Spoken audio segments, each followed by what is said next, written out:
Washington CNN. A freewheeling President Donald Trump offered a political greatest hits reel Friday to the highest-profile right-wing gathering of the year, basking in conservative plaudits for what he characterized as a triumphant first year in office.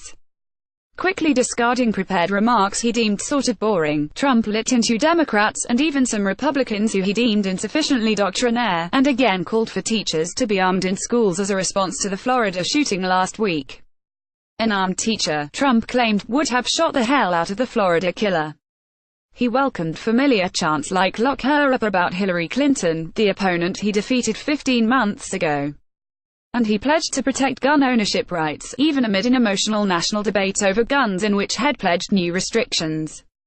It was Trump's second appearance as president at the Conservative Political Action Conference, held just outside Washington in Maryland.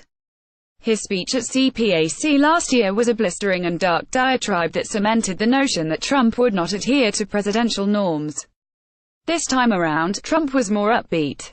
He declared his administration has had the most successful first year in the history of the presidency, naming tax cuts and a regulatory overhaul as his chief accomplishments. He trumpeted downgrades in U.S. participation in the Paris Climate Accord and the Iran nuclear accord. He even offered a rare glimpse of self-deprecation when he admitted to some personal vanity. "I try like hell to hide that bald spot, folks, I work hard at it," he said, looking at his image projected onto a jumbotron. But his language and targets were largely unchanged from the brash and impolitic campaign that propelled him into office. He went on an extended riff about immigration, vowing to build his promised border wall, lamenting a system he claimed was woefully broken, and declaring Democrats were unwilling to accept an agreement that would reform the DACA program. "The Democrats are being totally unresponsive. They don't want to do anything about DACA," he declared.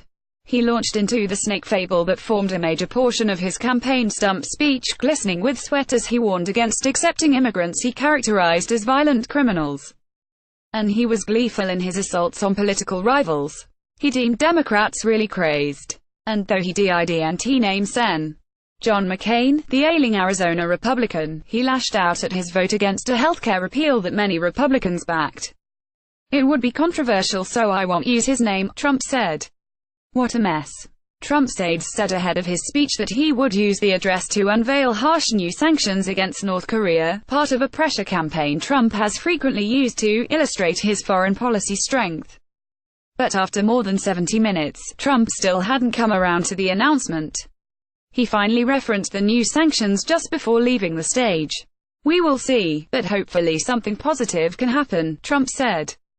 "That just was announced and I wanted to let you know." Republicans who organize CPAC and fill its speaking roster have sometimes cringed at Trump's harsh rhetoric, but they tolerate it in the hopes he can help shepherd through a staunchly conservative agenda. They have largely been rewarded over the past year, as Trump has approved sweeping tax cuts that include slashing the corporate rate, a massive unraveling of regulations, and the partial repeal of the Affordable Care Act. Their tolerance for Trump's crude brashness may be tested in the gun debate.